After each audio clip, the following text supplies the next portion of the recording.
Pertama-tama saya izin untuk tidak menggunakan masker karena saya rasa sulit untuk bernafas pada saat saya bicara. Dan peraturan gubernur juga mengatakan kalau pidato tak apa-apa tanpa masker. Jadi saya izin untuk tidak menggunakan masker. Yang kedua, saya aman. Saya udah tes PCR dan hasilnya adalah negatif. Jadi puji Tuhan negatif. Dan saya merasa bersuka cita pada sahabat ini untuk mendapatkan kesempatan yang diberkati ini. Tuhan, saya tidak mau ke gereja lagi kalau Engkau tidak mengabulkan doa-doa saya. Saya tidak mau membaca Alkitab, saya tidak mau berdoa lagi. Karena Engkau tidak menjawab doa-doa saya, Tuhan. Begitulah kasih kita kepada Tuhan seringkali. Kalau Tuhan tidak mendengarkan permohonan kita, kita menjauh dari Dia. Mari kita buka Alkitab kita, firman Tuhan di dalam Matius 5 ayat 1 sampai yang ke-12. Matius 5 ayat 1 sampai yang ke-12. Firman Tuhan berkata, ketika Yesus melihat orang banyak itu, naiklah Ia ke atas bukit. Dan setelah Ia duduk, datanglah murid-muridnya kepadanya. Maka Yesus pun mulai berbicara dan mengajar mereka, katanya, berbahagialah orang yang miskin di hadapan Allah, karena merekalah yang mempunyai kerajaan surga. Berbahagialah orang yang berduka cita, karena mereka akan dihibur. Berbahagialah orang yang lemah lembut, karena mereka akan memiliki bumi. Berbahagialah orang yang lapar dan haus akan kebenaran, karena mereka akan dipuaskan. Berbahagialah orang yang murah hatinya, karena mereka akan beroleh kemurahan. Berbahagialah orang yang suci hatinya, karena mereka akan melihat Allah. Berbahagialah orang yang membawa damai, karena mereka akan disebut anak-anak Allah. Berbahagialah orang yang dianiaya oleh karena sebab kebenaran, karena merekalah yang mempunyai kerajaan surga. Berbahagialah kamu jika karena aku kamu dicela dan dianiaya, dan kepadamu difitnahkan segala yang jahat. Bersukacita dan bergembiralah, karena upahmu besar di surga. Saudara, itulah khotbah daripada Tuhan Yesus. Khotbah ini Dia sampaikan setelah Ia berpuasa 40 hari 40 malam. Tentu ini adalah khotbah yang sangat penting dan dipenuhi oleh puasa. Dan di dalam khotbahnya ada satu kata yang Yesus terus ulang-ulangi. Apa itu, saudara? Berbahagia. Berbahagia. Berbahagialah. Bersukacita dan bergembiralah. Saudara, mungkinkah Yesus sedang mengajarkan kepada kita bagaimana caranya untuk berbahagia? Kalau saya tanya kepada orang-orang muda di Jakarta pada saat ini, apa definisi kebahagiaan pada mereka? Tentu mereka akan menjawab, oh saya punya baju-baju yang banyak, yang indah, yang keren-keren. Atau sepatu yang keren-keren. Ataupun pacar atau mobil pacar yang cantik atau ganteng, atau mobil yang keren, motor, rumah yang mewah, uang yang banyak, karir yang gemilang. Bukankah ini definisi kebahagiaan yang sudah tertanam di dalam pemikiran kita pada saat ini? Saudara, Tuhan mau kebahagiaan saudara dan saya bukan dari segala sesuatu yang kita miliki, ataupun dari segala sesuatu yang ada di sekitar kita. Tetapi Dia ingin kebahagiaan saudara dan saya berasal dari dalam hati kita. Karena Adam dan Hawa berada di satu lingkungan yang sangat sempurna, tetapi mereka jatuh ke dalam dosa. Karena mereka tergoda oleh iblis, menginginkan satu kebahagiaan yang lain yang tidak sesuai dengan rencana Tuhan. Saudara, mari kita lihat apa yang Yesus katakan. Yesus katakan, berbahagialah orang yang miskin. Saudara, kalau dia berada di tempat ini, atau Yesus sedang melakukan KKN Akbar di Monas, lalu Dia katakan kepada orang banyak, berbahagialah orang yang miskin. Kira-kira apa yang ada di pemikiran orang banyak? Yesus ini aneh. Atau mungkin ada yang bilang, wah Yesus ini sudah gila. Bagaimana kita hidup di zaman modern ini, kita miskin, kita dapat berbahagia? Iya atau tidak, saudara? Di dalam Roh Nubuat, buku kecil Khotbah di atas Bukit mengatakan bahwa pada saat Yesus berkhotbah demikian, ahli Taurat, orang Farisi, orang banyak mengatakan Yesus sudah gila. Karena bukan orang yang demikianlah yang diberkati oleh Allah.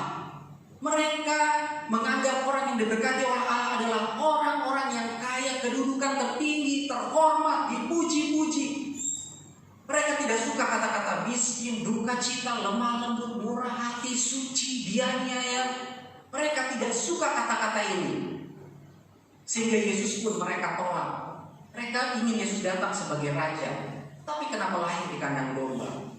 Saudara, mari kita lihat lagi ayat-ayat ini. Kalau ayat-ayat ini di dalam Matius 5 ayat 1 sampai 12, saya taruh ke dalam sebuah menu makanan seperti di restoran Padang. Di piring 1 ada menu miskin, di piring 2 ada menu duka cita, di piring 3 ada menu lemah lembut, di piring 4 ada menu lapar dan haus akan kebenaran, di piring ke-5 ada menu lemah lembut, murah hati, di menu ke-6 ada menu suci, lalu ada menu membawa damai, lalu ada menu dianiaya, lalu ada menu difitnah, dianiaya. Kira-kira menu yang mana atau piring yang mana yang saudara dan saya akan pilih? Tentu kita akan pilih suci, murah hati, lemah lembut, membawa damai, ya atau tidak?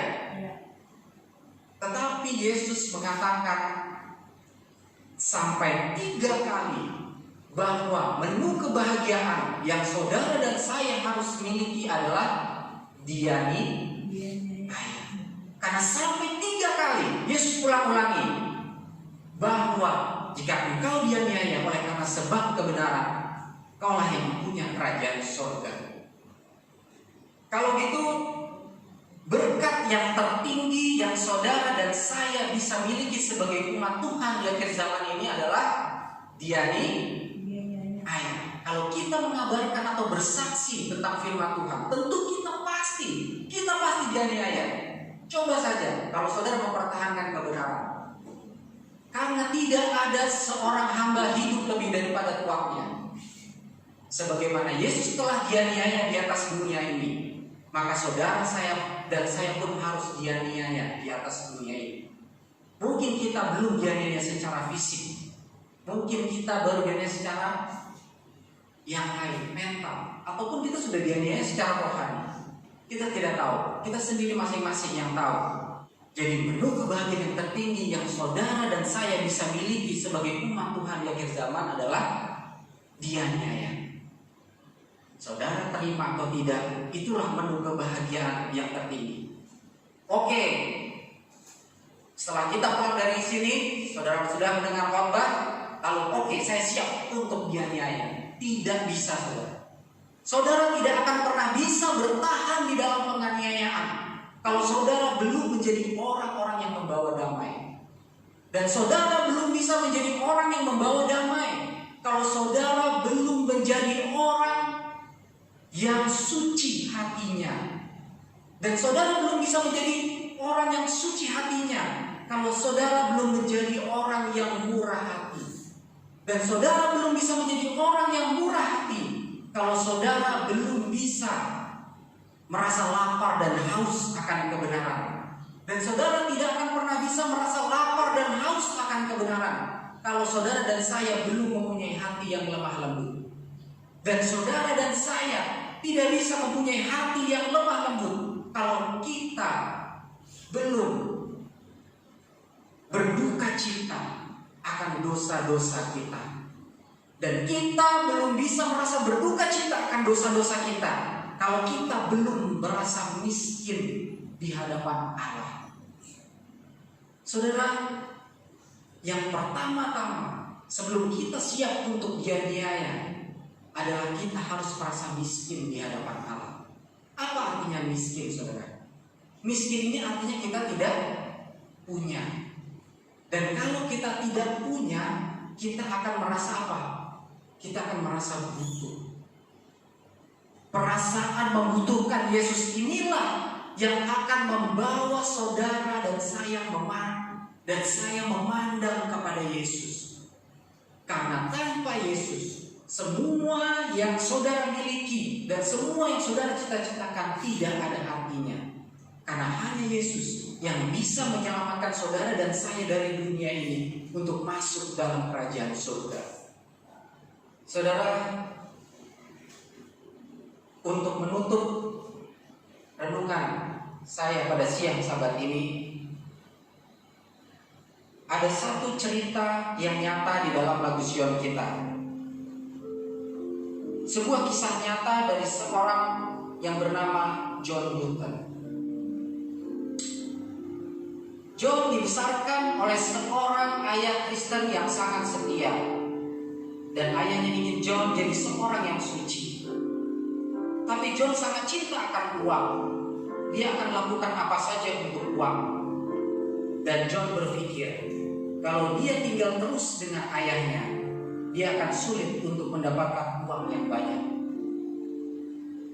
Lalu dia memutuskan untuk bergabung dengan seorang kapten kapal. Kapal ini memindahkan atau membeli budak dari Afrika ke Inggris. Dan sebagian dari budak-budak ini akan mati dalam perjalanan. Dan ini menghasilkan banyak uang. Dan itulah bisnis, mengambil orang yang bebas untuk dijadikan budak. Satu kali mereka berlayar, dan tiba-tiba badai datang, dan kapal itu rusak. Lalu kapalnya tenggelam. Dan tanpa dia sadari, John panggil Tuhan. Tuhan, tolong kami. Lalu John berpikir, mana mungkin Tuhan tolong saya? Saya kan telah menolaknya seumur hidup saya. Jadi John merasa sangat putus asa. Tapi entah bagaimana John selamat. Dia ditemukan mengambang dengan pecahan-pecahan kapal itu. Lalu John Newton diselamatkan dan dibawa ke Inggris. Lalu oleh pengalaman ini dia bertobat. Lalu dia tuliskan kata-kata ini, Amazing Grace. Suatu kasih karunia yang luar biasa. How sweet the sound. Betapa manisnya suaranya. That saved a wretch like me. Yang telah menyelamatkan orang yang hancur seperti saya. Once I've lost. Suatu kali saya telah hilang. But now I'm found. Tetapi sekarang saya telah ditemukan. Was I blind? Dulu saya buta. But now I see. Tetapi sekarang saya dapat melihat. John sebelumnya menjual manusia untuk uang. Dan kebanyakan dari budak-budak itu mati di bawah bagian kapal ketika dalam perjalanan dari Afrika ke Inggris. Dan oleh karena lagu itu Amazing Grace, salah satu anggota gerejanya namanya William Wilberforce yang kemudian bertumbuh dewasa. Dan singkat cerita, William berhasil menghancurkan perbudakan di Inggris. Tetapi setelah William berhasil, John Newton buta matanya. Lalu William datang kepadanya. Ini aku William. Dan dia katakan, sudah selesai John, tidak ada lagi perbudakan. Lalu William bertanya, siapa yang tuliskan kata-kata ini? Was I blind but now I see. Bukankah kamu John? Iya, itu saya yang tulis. Sekarang kata-kata itu menjadi kenyataan buat saya. Saya benar-benar buta sekarang. Tetapi di dalam kebutaan saya sekarang dapat melihat Tuhan dengan jelas. Saudara, kita mungkin tidak dibutakan, kita tidak buta secara fisik. Tapi kita sering telah dibutakan secara rohani oleh karena keinginan-keinginan dunia kita, keinginan daging, dosa-dosa kesayangan kita, jalan hidup kita yang sia-sia. Biarlah kita berkata di dalam hati kita bahwa kita membutuhkan Yesus di dalam setiap langkah kehidupan kita. Saya ingin menyanyi sedikit sepenggalan lagu ini yang dituliskan oleh John Newton. Lagu ini membawa saya juga teringat bagaimana Tuhan memanggil saya untuk melayani Dia.